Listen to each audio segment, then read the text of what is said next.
Thanksgiving, Turkey Day, whatever you want to call it, it is upon us, Brian. You hungry? Dude, I'm so hungry. I'm on this damn diet trying to win this dunking bet before the end of the year. So I've had no sweets or sugars or desserts for the last like 14 days, and I'm gonna wait and have a cheat day on Thanksgiving. I can't wait till it's here. Cheat away, my brother. Well earned. And for those that don't know, want to fill them in on that dunk bet? Yeah, it's for some reason it keeps growing, and I keep on taking more action. But I have to dunk two hands, 10-foot rim by December 31st, and I've made this bet with multiple people, and it's not looking good right now. That's why I'm on this diet. So we'll see. Hey, it's all about that final push. And Brian, you're not a couch potato, man. You're a former hooper. So, you got what it takes. You just got to dig deep here. I'm trying. I'm honestly trying. I'm doing the insanity workout. Last time I dunked was 7 years ago, and Sheesh. the last time I dunked, I completed the insanity workout. I got 2 weeks left, so we'll see how I fare out this time around. Although I am 7 years older, though. So Good luck, my friend. Well, speaking of 7 years ago, if you hopped out of a time machine 7 years ago and saw that Monday night game last night, what world do you think we'd be in? Is that like an arena football league game or yeah, people would think it's arena football or like college Big 12 or something. I don't know. That was just the greatest game I've ever seen. It lived up to expectations. I don't know. There's so many great articles written about it today to really like contextualize how great of a game that was. Hopefully, that's just an indicator of what the NFL can be in the future. I couldn't agree more. And I mean, sure, you had some party poopers on Twitter that were like, "Oh, I hate this game. Like, this is really bad defense." And um, hey, that's what they say about people that can't adapt. You could get lost, man. This is where the league's headed. It's been headed this way for a long time. The smart front offices obviously have adjusted accordingly, and that's why you see the Chiefs, the Saints, the Rams. I mean, these are the three most dominant teams we've seen all year, and um, it was fun to watch. It was like the best of the NFL. I think that in a nutshell, like if you're trying to attract new fans and get people on board, whether in London or wherever, this is how you do it. It had the highest rating of a Monday night game since 2014. If you don't like that, then you don't deserve to watch football. That's just that's the two incredible teams playing at the highest level. And like you said, if you don't adapt, you can get out. And it's the same way with fantasy and DFS. You're gonna have to adapt to these rule changes and the way teams are passing the ball more now. And it's never been more true. And we've seen such a huge spike this year, and it's only going to continue to grow. Oh yeah, and moving forward to the three slate Thursday Thanksgiving games, which are fun. I mean, they're not going to most likely live up to what we saw on Monday night, but quickly for those that aren't familiar with kind of how we do Thanksgiving around here, with Occupy, we're not going to give you any cranberry sauce, but we do like to make it a special little weekend. Yeah. So if you've read OccupyFantasy.com before, we normally have a Thursday edition of our daily plug, which is our write up for the Thursday night game. Obviously, it's different. Thanksgiving, 3 games starting at 12:30. So we'll have our 3 game write up on Wednesday afternoon up on OccupyFantasy.com. You can read that for as little as $3. And uh, because single game is such a big contest type these days, we'll also hit on some of those strategies as well in that daily plug. This podcast is exclusively meant for Thanksgiving, so we'll break down some games here in a second and some strategies for that day. And because it's Thanksgiving and we're thankful for our followers and our members, we're doing a free giveaway where if you become a member this week, you get our free copy of our ultimate guide. Lee, do you want to tell people about the guide, how great that is and how it can help people? It's incredible, honestly. If you're a new DFS player or perhaps someone who's looking to just like rewrite the way they're looking at things, because let's be honest, a lot of people kind of jump into DFS head first, right? They hear about it, they sign up, they start making lineups on their phone, and can't think of a better way to say it, but like, yeah, they're like a space monkey, right? Like floating out and in the universe not knowing what they're doing. So the Occupy, what you've done with this book is really from beginning to end, from the bigger picture to the more granular details, everything from contest selection, how to manage your bankroll, how to, target, build lineups for specific contests, how to utilize ownership projections. It really is like the Bible of DFS, man. And my mom would kill me if she heard me say that, but it's what it is. Like it really gives you, I think, and there are other places that I think you can look online and they have a few pages written on, hey, look, if you're getting into DFS, here's what you should know: the rules, the contests, how to leverage ownership, what you need to be looking for, the game theory of it. But what you do in the most granular of ways, but then also covering all the bigger picture, I think it's a must read for anyone that is playing DFS. Right, and if you're being cheap, you don't want to pay $20 for the 19 chapter book. Just become a member this week for $3. Cancel your membership. You get the book for $3. We're not going to fault you. This is being sharp, playing the system. So go ahead and do it. But and it's funny on our periscopes on. We'd actually appreciate that sort of swiftness right there. Right, Like, that would be a welcome. it's like finding overlay in a satellite. Right. No, it seriously is. So, yeah, it's funny because on our periscopes when I go on Sunday mornings to talk with, and most of the time it's our members. We get a lot of new followers coming into the periscopes too, and our members, the people who have read the guide, you can tell their questions are definitely different than the people coming in who haven't read it. Whereas, we'll get new followers come in and say, "Should I play Alvin Kamara or Zeke this week?" And it's like, right. I don't know any, like, there's no context. Right. Whereas a member will come in and say, "Hey, I'm playing the low risk contest. I have these guys. Should I play this guy?" And it really makes a ton of sense. So, yeah, I mean, the book is helpful, and it's only going to continue to help people because still 80 to 90% of people lose money every month in DFS. So that's why we're here. That's why we do these podcasts and these periscopes. Speaking of periscopes, we are going to have one Thursday morning, Thanksgiving, around 11 a.m. So before all the cooking starts, you can hop in, join us, and we'll answer all your Thanksgiving Day questions. Fun. I can't wait to tune in, and let's jump into it, man. We have a fun 3-game slate. We'll go game by game. Now, before we do that, you want to kind of go over just the landscape, right? We talked about there are going to, the single game slates for Thanksgiving, but in general, we do have the satellite, the WFFC qualifications, right, for the 3-game slate. We haven't seen much activity for the single game slate. Sorry, I've got those two confused. Even though I know we've tweeted at FanDuel support, and I know you have, trying to get people to campaign going, trying to get people to get at them, so catch on. But anything stick out about these contests?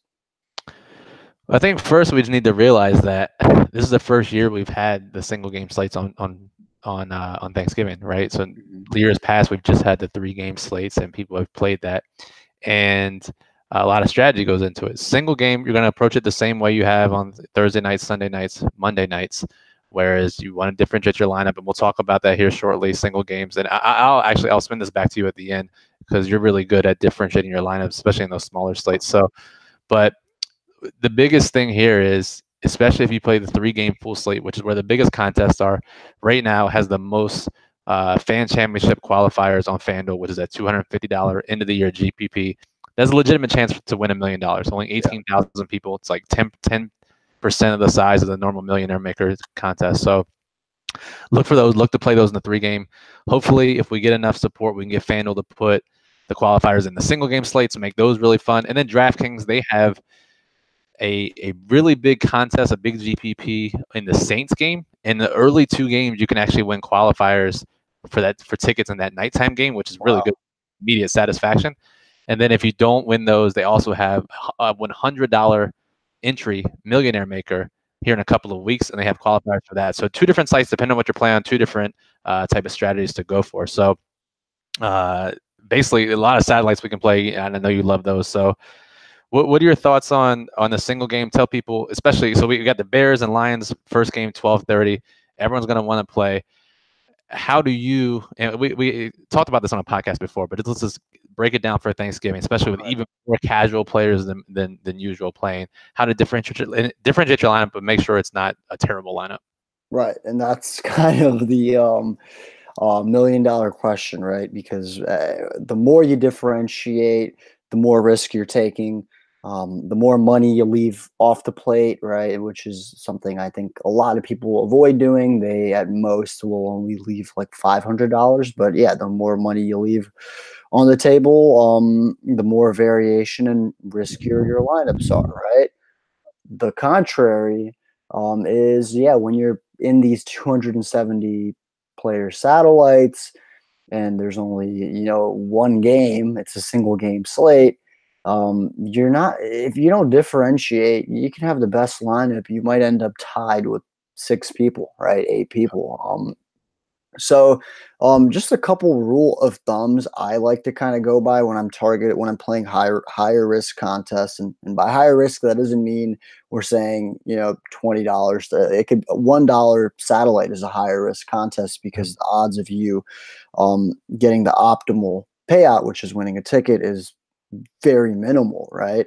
So a couple of rules of thumbs I just kind of like reminding myself. Number one, you don't have to use all your salary, right? I'm not saying don't use it, but you don't have to, right?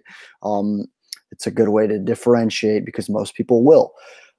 Number two, you don't necessarily have to have two or even one quarterback, right?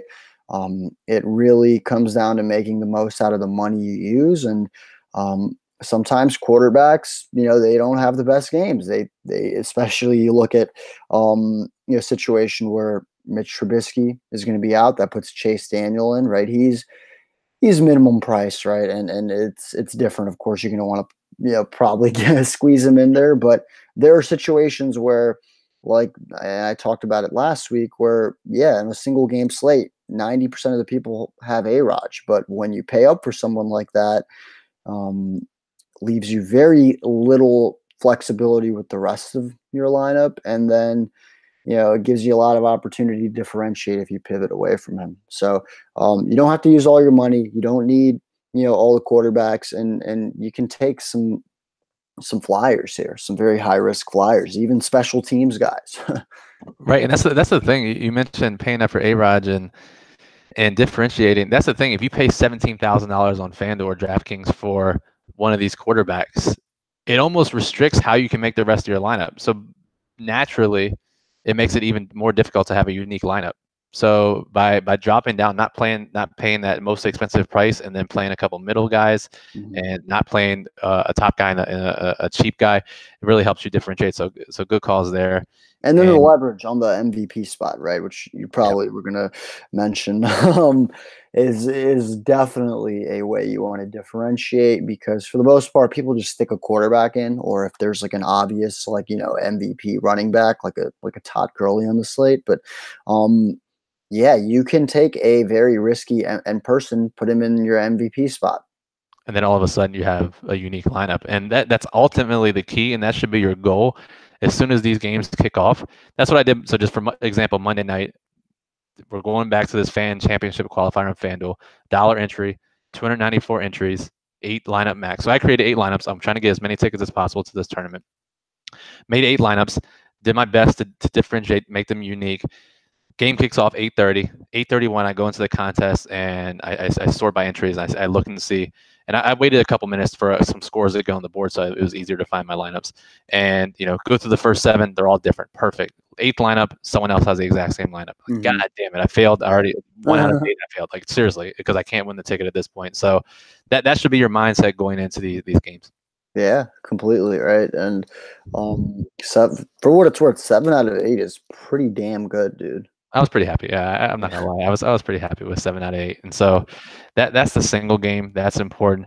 But I also think people need to realize, and you don't think about this as much on NFL Sundays when you have the full slate, because it's really 2 sets of games. You have the 1:00 games and you have the 4:00 games. A couple of years ago, when they included the Sunday night games and the Monday night games, this was more in play. But now with 3 separate sets of 3 time slots of games on Thanksgiving, Mhm. You have new information for your if you're playing the full slate, the full 3-game slate, you have Right. new information every 3 hours on how your lineup is doing. So if you have a high owned guy or a guy on your team who underperformed, you need to be available to late swap Yep. before that Redskins game, before that Saints game at 8:30. If your lineup's not doing what it needs to, if you're ahead in a head-to-head and you can block the other guy, there's a lot of strategies, and what we maybe we can talk about Oh these yeah. as we go on. So just keep in mind, I know it's hard to get away from family unless your family is really Mhm. try to at least pretend to take a shit every 3 hours and go to the bathroom, check your phone, and see if you can if you need to switch out your lineup. Occupy bathroom, but yeah, exactly. I mean, the fact that they're in different time slots gives you an opportunity to take what you learned from the previous game and find a way to leverage it with the remainder of your lineup. It could mean like, hey, look, you have just let's say Julio Jones and Matt Ryan left, and your lineup's not doing too hot, or like you're outside the cash line. You're playing a league, maybe you're ranked like 30th, and you're saying, hey, let me pivot away for some higher risk, yeah, riskier options, right? On the other end, you might find, wow, I'm sitting pretty. Let me pick a safer option in my lineup to kind of maintain where I'm at. So definitely be nimble. It's going to be important, especially on this Thanksgiving slate. In years past, we've had some hit or miss games, but now we have a game with a legit 60-point total at 8:30 p.m. There will be a lot of options to pivot to. So Hmm. if you can't do it before the Redskins game, that's understandable. But before that 8:30 game starts, get away, do something, find a way to go look at your lineups to see how you can make them optimal if need be. So let's jump into the noon game, right? A lot of injuries to report on both sides. Marvin Jones, knee dealing with the knee, likely out. On Johnson, hard to see him play on Thursday. Mitch Trubisky, it sounded like Nagy was optimistic, but now it looks like Chase Daniel is going to get the go here. What do you make of all these injuries? It opens up some value. So for the single game, it's going to be really fun. And then I think we'll probably, if we want to fit in some guys in that later game on the full slate, we'll probably use some value guys from this game, I think, because Marvin Jones being out, we saw what that did last week with Kenny Galladay. I just want to bring up this stat because it was the craziest thing I've ever read. And we like to talk about air yards on this podcast. Is a new thing of fantasy people like to talk about. But you look at Kenny Galladay last week. He got 82% of the team's air yards, which is just unheard of. An elite receiver gets like 30%, and he had 82% last week. He had 14 targets. So Golden Tate's traded. Marvin Jones is out. Now Galladay is the third highest priced receiver on both sites. So what you do with him will be interesting. So what are your thoughts? You think so? You have basically a Michael Thomas as the most expensive, Julio Jones right behind him, and you have Galladay, but he's getting this insane volume. Oh yeah, and when you look at the other options that Matt Stafford has to throw to, Yeah, you have T.J. Jones, who last week didn't do anything. Like he had he had one target. one target, 2 yards, right? That's how you get. That's how Galladay dominates the air yardage right there. Bruce Ellington, remember former Texan, he was actually pretty productive. He had 9 targets, 6 catches for 52 yards. Um, but I mean, it's hard not to look at the Detroit Lions and think this is going to be funneled through Kenny Galladay. I mean, they don't like Luke Wilson as their tight end or Michael Roberts. I mean, Theo Riddick probably will get more involved, right, with on Johnson out, but not exactly like an air yards type of guy. I don't see him, lining up vertically. He'll probably get a couple of receptions but it just bodes really well, no matter what you think of this game script for Kenny Galladay. It has to. It really, really does. And uh, uh, I like it for Galladay. You don't like it for Matthew Stafford as much, right? Just because he doesn't have that many options to throw to, it really limits his upside. I mean, you take away Golden Tate and Marvin Jones, that's a big hit to Yeah. your potential production. So I do like Bruce Ellington, and I think, like I said, we'll need some value on the full game slate. If you play this single game slate, it's going to be really interesting because you have Chase Daniel likely to start. Mhm. And I say that because Pro Football Doc, Dr. David Chow on Twitter, Normally pretty spot on with his predictions. Reading between the lines, looking at the video of the injury, doesn't seem long term, but it looks like Mitch Trubisky's not going to play this game. So we end up with a Nick Mullins type situation from a couple Monday nights ago, where we get a min-price quarterback in single game, and you almost have to use him, especially in low risk. I think this game sets up really well to play low risk contests, play a bunch of head-to-heads, just because you can really lock in some volume at cheaper prices.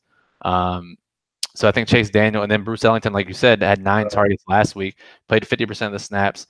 He's minimum price on the full game slate, pretty close to the bottom on the single game slate. You get 9 targets at that price. Even if he gets 5 or 6, that's really hard to ask for. Yeah, exactly. I mean, it's going to come down to what you're going to do with the rest of your money, right? On the single slate, you might have a hard time using all your cap, which is okay. But yeah, a lot of question marks for Detroit. On the other end, for Chicago, I mean, what we're seeing is an offense like you don't know where they're going to hit you. Like Taylor Gabriel last week was very involved. The week before, a total ghost, right? I mean, the big question comes down to how are they going to use Allen Robinson in the slot? Season low snaps in the slot last week. If they line him up on the outside more, he's going to get more Darius Slay. But if not, then you have Taylor Gabriel and Anthony Miller, who should have some of the easiest matchups of the year. What do you make of kind of these receivers for Chicago? It's tough, especially if Chase Daniel starts, because Trubisky was throwing at one of the highest rates downfield in the entire league this year. And that's, not necessarily Trubisky. It's a product of his offense. Mm-hmm. And we countless times have talked about how this scheme is quarterback friendly. And even last week, we talked about how Trubisky himself hasn't been performing well in the passing department, yet this offense continues to roll just because of how great of a scheme it is. So I'm curious to see if Chase Daniel can pick up the slack, because if you're an Occupy follower, we played him a bunch in preseason. He made us a bunch of money. This preseason, 67% completion percentage. What I'd like to see the 7 yards per attempt, because in preseason, there's not most quarterbacks are throwing 3, 4, 5 yards per attempt just because of the basic nature of the offense. He's up to 7, ran for 50 yards on 12 carries.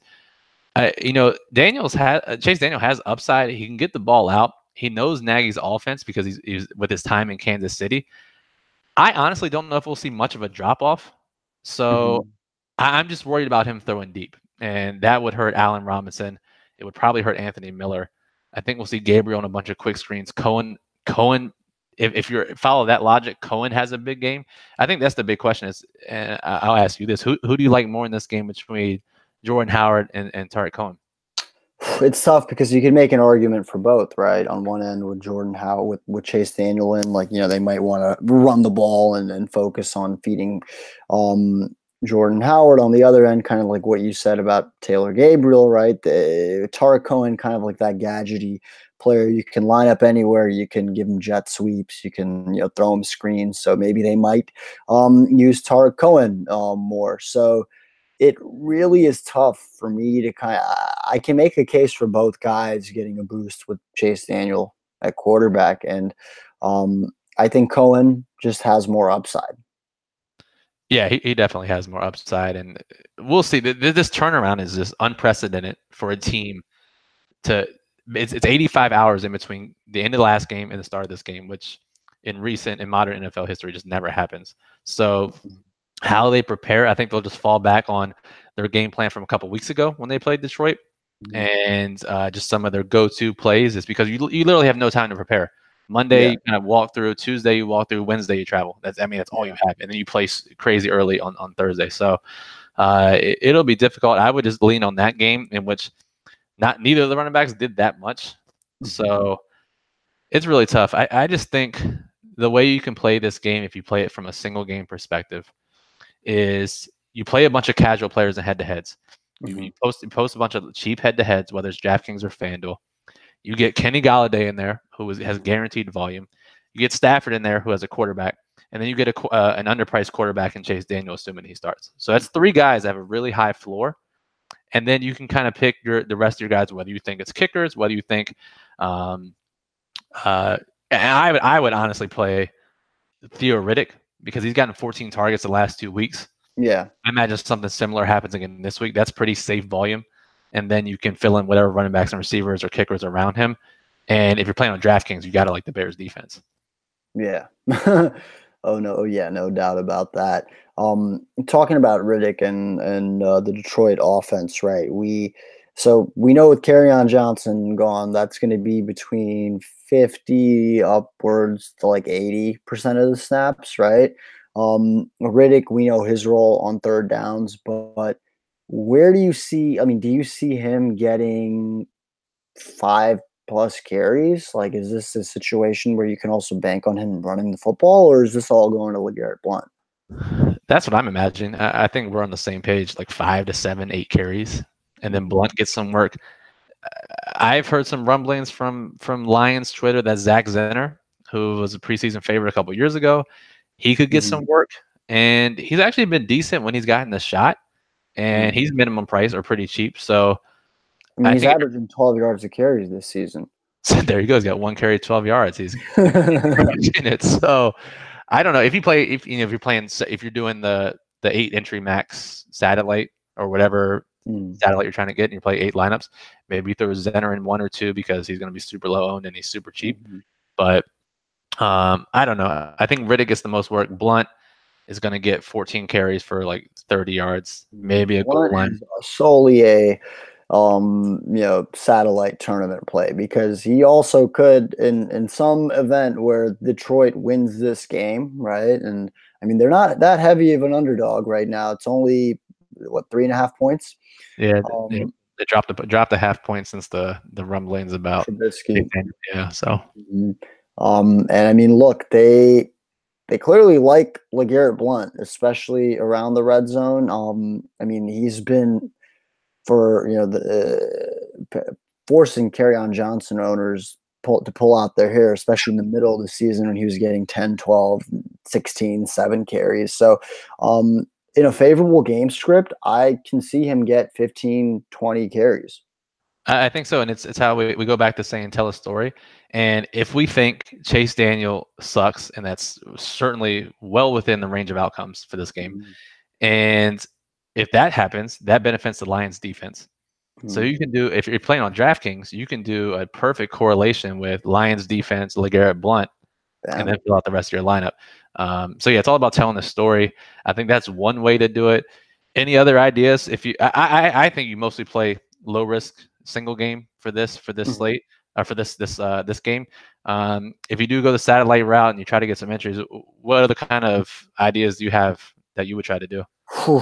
I mean, I like if I'm using this game in the 3 game main slate, it really comes down to like kind of picking your, I guess, sides, right? You're not, this isn't going to be your main Thanksgiving meal.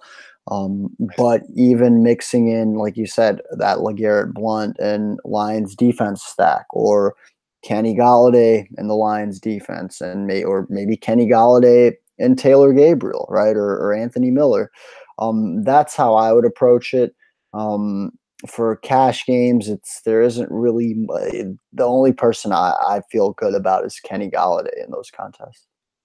Yeah, I don't know, and I haven't tried to make any lineups yet. So I think you can. There might be a situation where you need to get Bruce Ellington or Theo Riddick Yeah. for the 3 game low risk because Hmm. I think they have pretty safe volume. The So price. yeah, and the price mostly. So yeah, I think that's definitely possible. Right. But yeah, you're not going to have, especially in low risk, you're not going to have much from this game. Hmm. Let's say you're playing the 3 game, the full slate, and you're playing high risk contests because FanDuel they definitely have the qualifiers out now for the full game Hmm. or the full slate. Are you any interest in a Chase Daniel stack with 1 or 2 of his receivers, given his price? Because if you get Yeah. Chase Daniel and you Yeah. have whether it's Gabriel or Cohen or Robinson or Miller, 1 or 2 of those guys, you can get 3, 4, 5 studs in the And Saints the game and Zeke included. and that's more than enough reason, right? Like, I don't need to think that Chase, like at his price, if Chase Daniel can throw, 250 and somehow 2 or 3 touchdowns, and you get maybe, Taylor Gabriel or Anthony Miller, and they like boom, all of a sudden you can really splurge on that Saints and Falcons game. So no, that's a very effective high risk contest strategy. It's so hard to not consider rostering a quarterback that cheap. Right, and because people are gonna roster Ryan and Breeze, and we'll talk about that game in a second. But I imagine those guys account for 60% of total ownership, 70. I don't know how high it gets, but I imagine those guys would be so popular. It's going to be interesting, right? Because it's so hard to understand the psychology, and this is what we enjoy the most, like trying to predict how others are going to think. And who knows, like you might find out that if this Chase Daniel news like is official, let's say like, and this podcast is going to be out Wednesday morning, like if or Tuesday night, Wednesday morning, if we get word of this like a day and a half in advance, you might see more ownership go towards Chase Daniel, right? But if this is something we get word of like the morning of, then that could, pivot at 10, 15%. Like people's decision making is very much, and who knows? Like but you're right. It's hard to see people avoid Breeze and Matt Ryan, or like majority of lineups not having one of those two.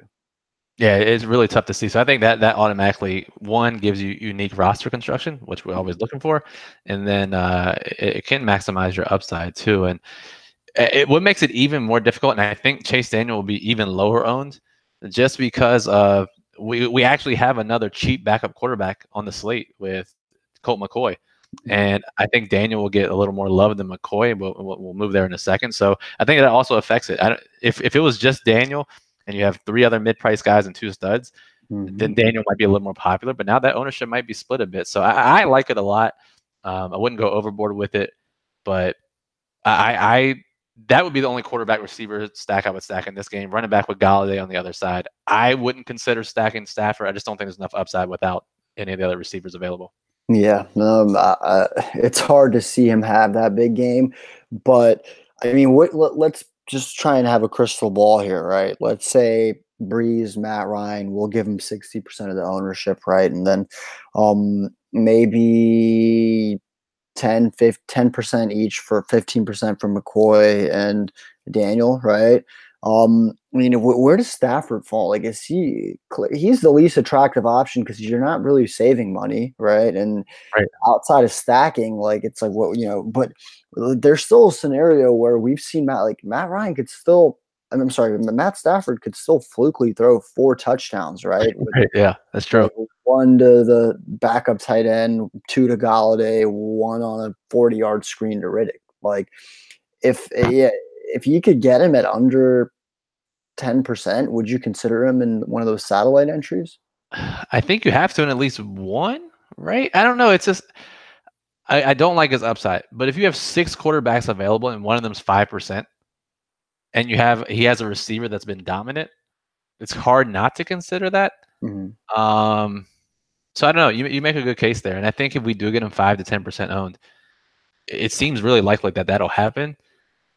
Just from an ownership game theory standpoint, I think you have to consider it. It's just I don't know. It's just we'll talk about that the last game at the end, but and now we're stacking Stafford with Riddick, Ellington, and Galladay. Got it.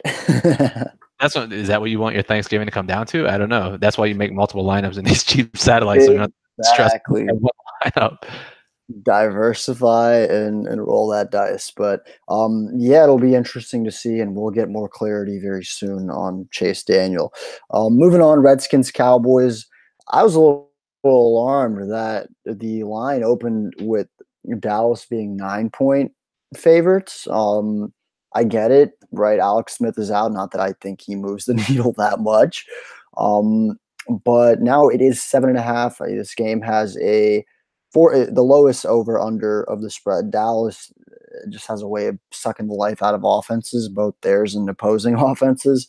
But I gotta say, I'm a little surprised that the Redskins were this heavy of an underdog, especially considering we've seen Colt McCoy go into Dallas in that island game spot before a number of years ago and get it done.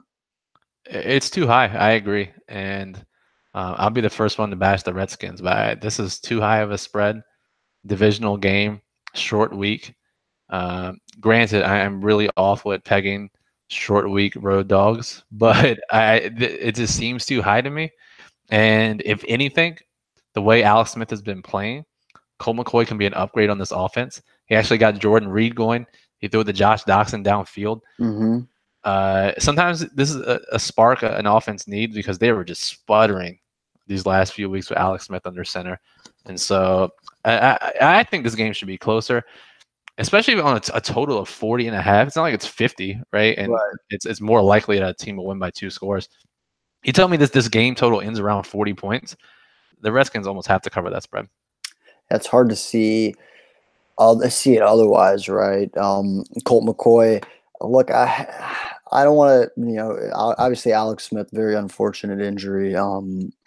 But I don't think it can get worse from a fantasy perspective in this Washington offense. I think they will benefit from Colt McCoy's familiarity. I mean, he's been here 4 years. I think Jay Gruden and him have a very good relationship. I think Colt McCoy is also a little more aggressive, like naturally, right? Now, whether that leads to an extra interception or two, fumble, I don't know. But as far as the upside, I think the upside in this offense has gone up.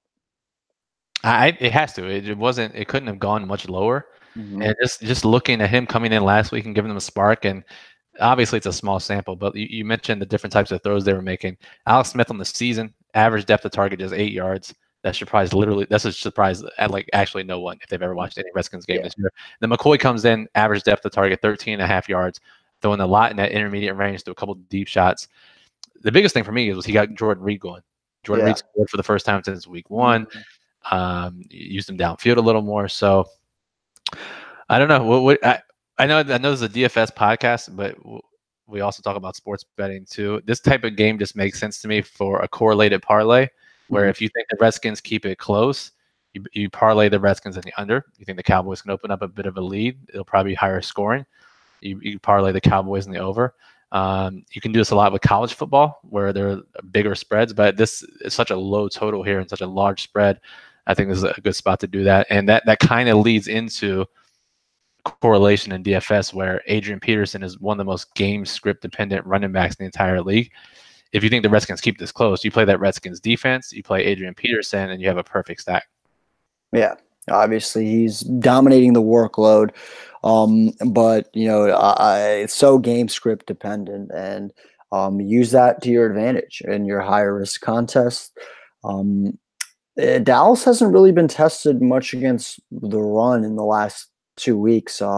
Between Atlanta and Philadelphia, they've combined for 28 attempts, 14 each. Actually, it's hard to picture Adrian Peterson in a game where the Redskins win to get under 20 carries. Right. That's you're telling yourself a story. If the Redskins keep it close and win the game, it's going to be more than likely because Peterson got 20 plus touches and kept the offense moving. So, and if you're into a little revenge narrative, I mean, AP, he's from Texas. Colt McCoy, he's from Texas.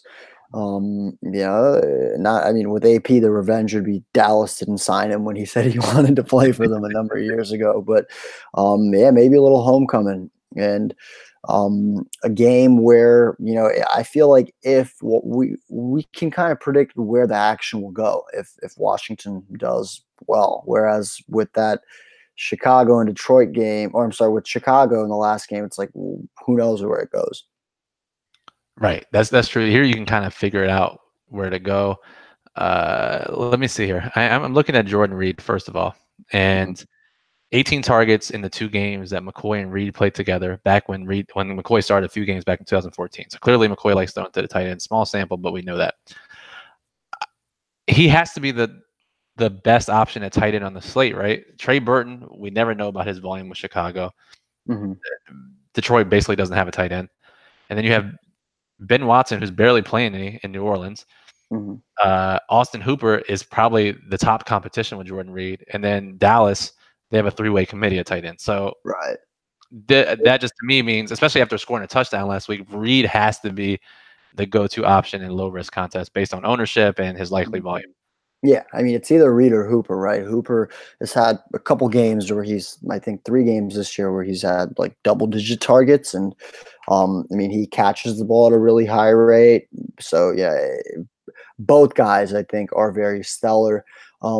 if you want to go high risk and something that we've seen happen before, look, Vernon Davis, he's been quiet. He's had one target, 0 receptions the last 2 weeks, but he's a big play guy, right? He's still fast for his age, and he's going to draw friendlier matchups than someone like Jordan Reed, who's going to get the attention of the defense his way.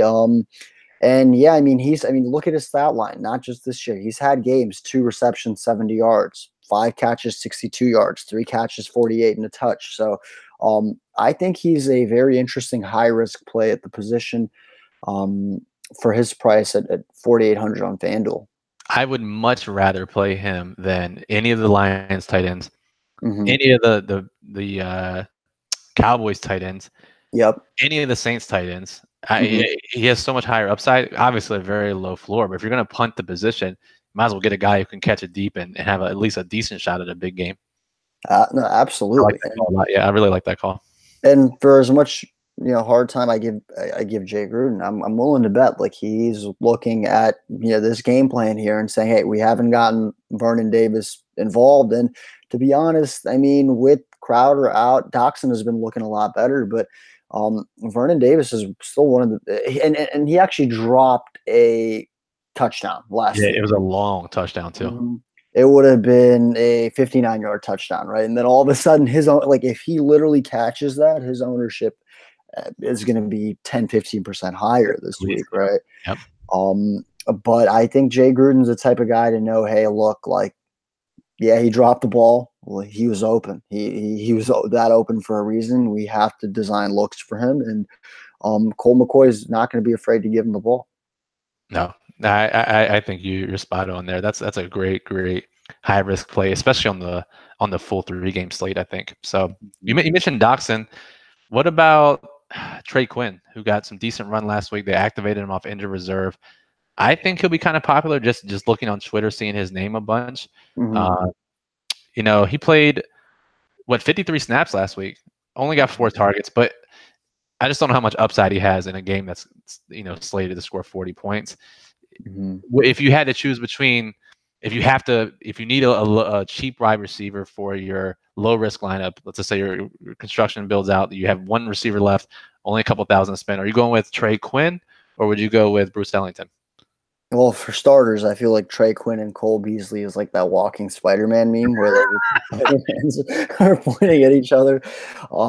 Sorry, but can you repeat those guys one more time? All I could think of was Cole Beasley. It was so Trey Quinn or Bruce Ellington from Detroit. I gotta go with Bruce Ellington, but they're very comparable. I think both guys, given the options on their team, could very well see anywhere from 6 to 9 targets. I think that Bruce Ellington gives me a little more upside. I think he's just more likely to take 30, 40 yards for a touchdown.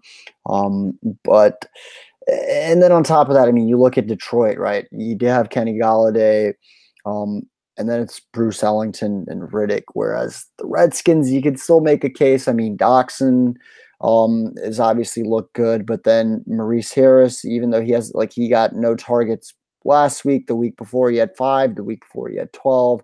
You have Jordan Reed, you have Vernon Davis, and then even Michael Floyd was getting looks too. So it's definitely more competition with the Redskins passing game.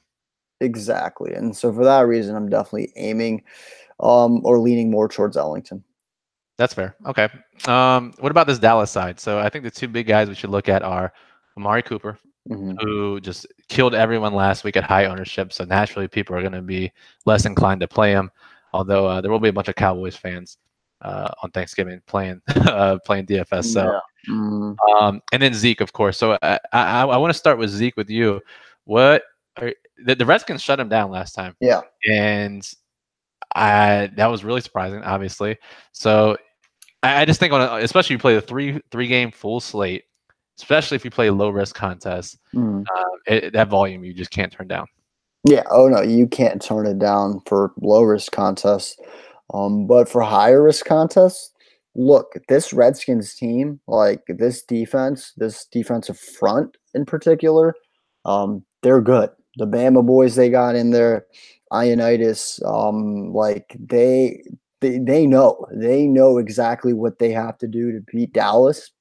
They did it when they played in Washington. They held Zeke to what 33 yards on 15 carries. Literally gutted him. I mean, it was fun to watch. Like as a Washington fan, seeing just how ineffective he was, and that's what they're aiming for this week. And I'm not going to say they're going to get it done. Zeke has obviously looked better, but it could be a great fade in high risk contests. So cash games, it's hard to not bet on that volume considering you look at, all the other backfield situations, just like between Howard and Cohen, who knows, right?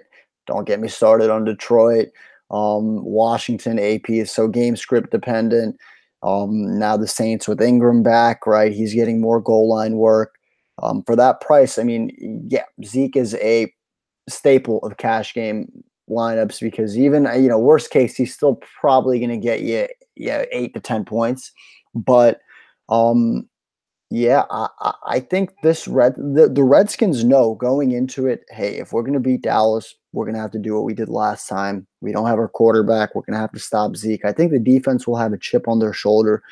They lost a tough game to Houston last week. A couple of very questionable calls down the line, but I mean, the attitude from everyone from Swearinger to Jonathan Allen, Norman, like they're fired up. This isn't a team that has their tail in between their legs on the defense end. No, and they're still playing for the division title. They're still a game up in the Oh division, yeah. so they're playing to win this game. So, I think we made a ton of good points there. Zeke, you have to have him in your low risk lineups, but you think about it because he's going to be so popular. It's going to be basically going to be him, and then Kamara and Ingram, probably maybe all three in your low risk lineup. So because those guys are going to be popular, that's going to carry over to high risk contests for the full slate, which means people aren't going to be able to fit in Thomas, Julio Jones, and Galladay in one lineup. Yeah. So by doing that right off the bat, let's just say you're making a couple high risk lineups for the three of the full game slate. You start your lineup with Thomas, Julio, Galladay.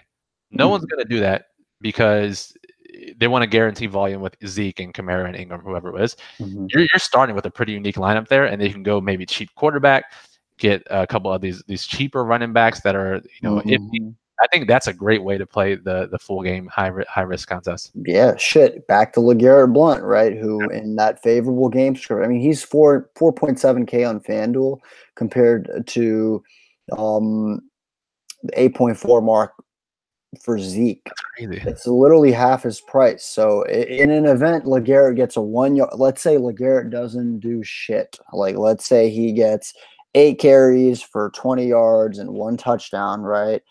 That's 8 points. If he can get half of what Zeke does, all of a sudden you have a lot more money to work with. Yep, that's a huge difference on a 3-game slate. That's crazy. I mean, no one should really be that cheap.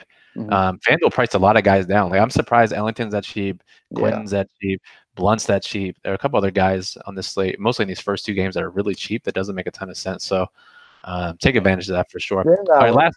FanDuel's been a little less sharp than DraftKings in all sports when it comes to like adjusting prices. I think they just kind of I don't know if it's something they do every few weeks or for NFL they do it every week, but sometimes there isn't that much urgency on certain players. And here's an example with Kerryon Johnson. It wasn't like, hey, he blew his knee out, he's on IR, he's done for. Right. It's like he's probably not going to play, right? They didn't adjust LeGarrette's price. Yep, it's really that simple. So yeah, like you said, Blunt legit has a floor of like 12 yards, but high risk contest, he could plunge a couple in, could get 20 carries if the game goes right. So before we move on to this last final game, that's going to be great.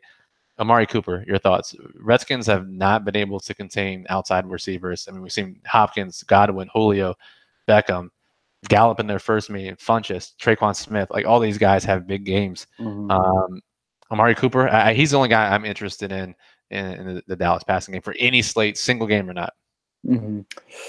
Yeah, it's hard for me to make a case otherwise. I mean, I look at, I mean, and Michael Gallup, who unfortunately just today found out his brother had passed away. I think he does intend on playing. He's one of those guys that has that high upside, right? If he can catch a deep ball and for 50, 60 yards. But other than that, it's hard to make a case for anyone but Amari Cooper. He's in a good spot. Um, he can't. He had 5 targets last week, right? If he gets 5 targets this week, he's probably not going to do much. But I just have a feeling he'll get closer to 10. I agree. I think that number on national TV, Jerry wants to make sure that people No, realize the trade was a good trade for Dallas. I think they'll do everything they can to get it's Amari. so crazy to think like that's not like a joke. Like right No, now in this, in Jason Garrett's like head coaching meeting, Jerry Jones pops in. He's sitting there and he's like, "This would be a good time to let him know about the shiny new toy and Amari Cooper we have." that probably happened, honestly. Oh boy. Well, let's talk about the fun game of the slate. Falcons at Saints. For what it's worth, Falcons are still playing for something despite losing to Dallas last week. NFC wildcard very much up in the air, but they're heavy underdogs, 13 points. Saints look unbeatable. They look just like the Rams and Chiefs offensively. Can't stop them. What do you make of this game here? 2 notes. First of all, actually, I'll say 3 notes. First note, I think the spread's too high, Agreed. but I've been really wrong in the past, and there's a very, very good chance they lose by 31 points. I don't think it's going to happen. I do think it's a little too high. Actually, I said 3 notes. I have 4 notes. 2. This is the second time these two teams have played. Generally, when two divisional teams meet for the second time in a season, scoring is lower, quarterback and passing production is lower. Vegas doesn't give a shit because that leads me to point 3. The total's 59.5 points. If you read our daily plug from Monday, there's only been like 6 or 7 games, 7 games if you include Monday night, where totals have been lined at 58 or higher in the last like 6 years. Mm-hmm. Those games have gone over the total by an average of 10 points. Mm-hmm. This game falls into that same category. So it's going to be, it should be a barn burner. And I think that just the state of the NFL and how these two offenses are playing Mm-hmm. overrides that divisional aspect, especially when both pass defenses are pretty bad. Mm-hmm. And then point 4, from like a high level standpoint, whereas that Dallas game and that Detroit game, you have cheap quarterbacks, you have some high floor plays. This game is pretty similar to Monday night, where there are a ton of high risk guys. Because they're so expensive. You can't really fit in a very comfortable low risk single game lineup. So I think you play a lot more head to heads in those first 2 games, a lot more double ups and 50-50s. This game fits perfectly with a high risk approach, just because you're going to have to fit in only 2 or 3 of these studs and then fill in some, who the hell knows, $6,000 or $7,000 guys on FanDuel. Yeah, no, good point. And for what it's worth, we don't like over analyzing history, but these two teams, I mean, look, Breeze, Matt Ryan, they've been around for some time. The Falcons and Saints have been rivals for many years. They usually play each other close. And like, I mean, earlier this year was I think a 6-point overtime game. I'm looking at their history. The last time there was a team had won by more than 13 points was in 2014. So I'm not saying that means much, right? But these two teams do play each other pretty closely. Yeah, I do think it'll be played closely. I don't know. I just trust the Falcons offense more than I've trusted the Eagles offense last week, and then obviously the Bengals offense the week before, because New Orleans has been dominant the last 2 games. There's no getting around that. They've dominated 2 teams, but Cincinnati basically had no playmakers, and we know how Andy Dalton does with that. Eagles lost their starting center first couple plays of the game. So a ton of injuries. Really tough spot for both those teams. Mm-hmm. I think the biggest question is going to come down on this slate for DFS is whether you choose to go with Matt Ryan or you choose to go with Drew Brees, especially in your low risk lineup. So I'll swing it back to you. Your thoughts on paying a little bit more for Brees or saving some cash and playing Matt Ryan? Well, for what it's worth, on FanDuel, they're pretty much the same price. I think Drew Brees is $100 more. And on DraftKings, $400 more. So definitely moves the needle more there. they're both just really solid plays. Like it doesn't matter who wins the game; both guys are going to throw the ball a lot. We've seen how effective Julio Jones has been. I mean, obviously, if someone told you he's had 5 straight 100-yard games, you wouldn't be surprised. But he's also had a touchdown in the last 3 games, which is more of a shocker. But I mean, look, everyone's getting involved, right? Matt Ryan is slinging the ball left and right. Drew Brees is slinging the ball left and right. Um, I mean, there's a reason why these guys are going to be the highest owned guys on the slate. I'll lean towards Drew Brees just because maybe if they're up, Sean Payton is gonna, probably want Drew Brees to cement this season and continue to like running it up. And um, but on the other end, hey, if Matt Ryan has to play catch up, it could go either way in any game script. That's the crazy part. Like you can tell me the Saints are going to guarantee win by 13, and it doesn't mean that Breeze is going to outscore Ryan. Right. That's true. And I don't think there will be as much of an ownership difference. I don't know. I just think maybe recency bias, Breeze will be a little bit higher owned, and that would cause me to use him in lower risk contests. But like you said, if you absolutely need the $100 or $400 on DraftKings, I'm totally okay with Ryan in low risk contests. Yeah. He'll probably be still lower owned in high risk contests, so I certainly like him better there. There's just so many guys that you want to play here. Julio Jones, absolutely play. Michael Thomas, we know what he's done this year. Mm-hmm. Ingram, Kamara. I think from this game, who would be the first guy you put into your low risk lineup? Would it be Kamara from this game? Oof, it'd have to. I don't know. It would have to be. I mean, just with the data we have, even with Deion Jones coming back, how Atlanta has just done against running backs. It's hard to pass up on Alvin Kamara. Yeah, okay. So I think he's the one guy you play right off the bat in your low risk lineups. And then it gets tricky. You want to play Zeke from the first game and then some value from the first game. But then you really want to stack up this game in low risk contests, get as many guys as you can. The biggest question is high risk. How do you either fit in all these guys and still be different, or how do you pivot off those guys and be different as well? So I think my favorite leverage play in this game is Tevin Coleman, because you get this narrative that the Saints are a funnel defense and they're really tough on the ground. But you look at their last couple of games, right? So last week, Josh Adams, Eagles got blown out. He had 7 carries, 53 yards, and a touchdown. Obviously, that's a very limited amount of carries. Mm-hmm. If they stayed in the game and continued to run the ball, he puts up a great game. Joe Mixon the week before, they got absolutely murdered, blown out. He had 11 for 61. So really good yards per carry success rates for both of these guys. And Tevin Coleman's been in that same boat. He's averaged great yards per carry, just hasn't gotten a lot of touches last 2 weeks. So really, if he can get touches, get 12 to 15 carries, maybe more, get work in the passing game, he's a guy that's going to go overlooked while everyone else plays these other guys. And in a game lined at 60 points, you get a running back who can get 15 carries at 5 yards per carry. You're looking at pretty high upside at lower ownership. So that just doing research, that's the guy I gravitated towards.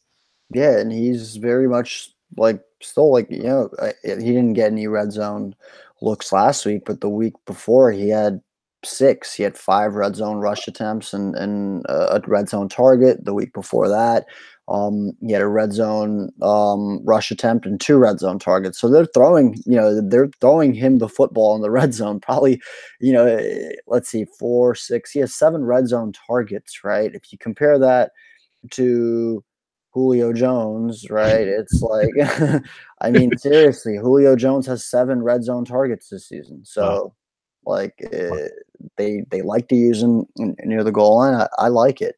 Now, something I saw Adam Leviton, I think, point out last week was Traquan Smith's high ownership, right? Despite what he had done and really just saying, hey, people are getting sharper, right? Like he had 0 targets the week before. Total goose egg, and then this week turns around and gets 13 targets.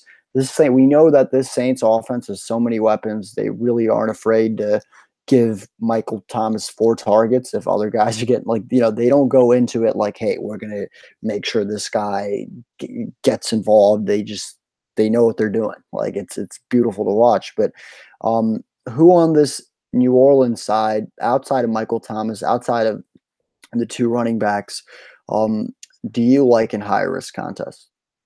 I think one guy you look at, whether you're playing single game or you're looking for a minimum price flyer who may get in the end zone, may get 4 or 5 catches, and that's Keith Kirkwood, who, I mean, the legit sounds like a made up name, but Mhm. we played him in preseason a good amount.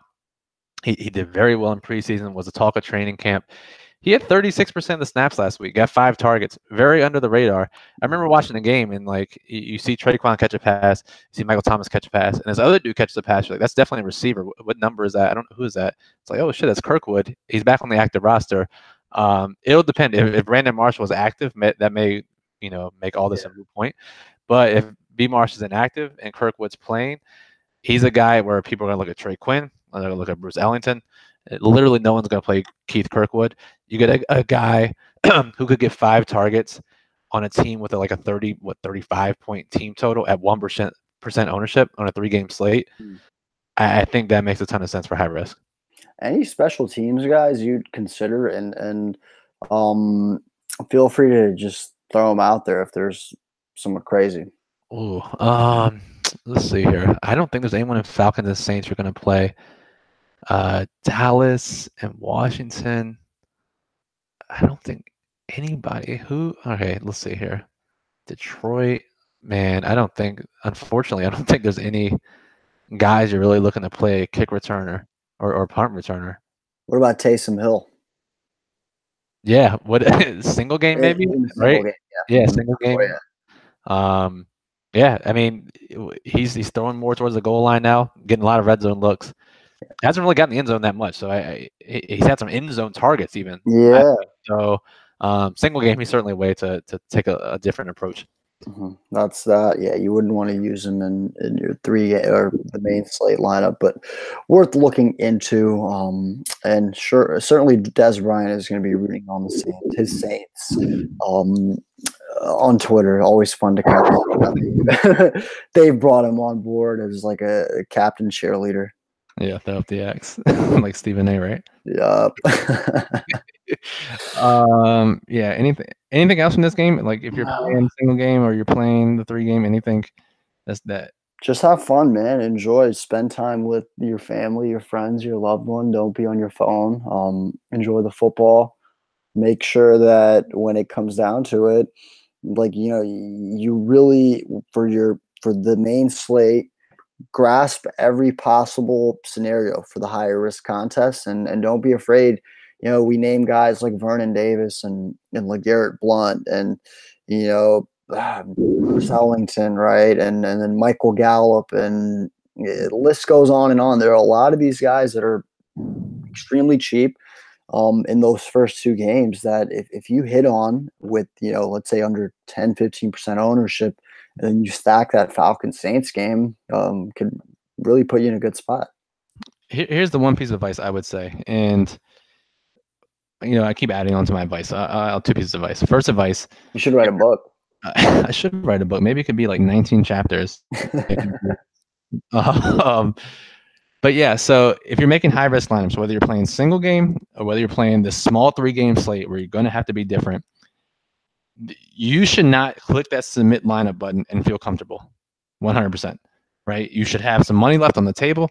You should have a guy in there like LeGarrette Blunt or Ellington or Keith Kirkwood, whoever, Vernon Davis, where it's like, this guy's probably going to get 1 catch. Mm-hmm. But you look at a 3-game slate, crazy shit is going to happen.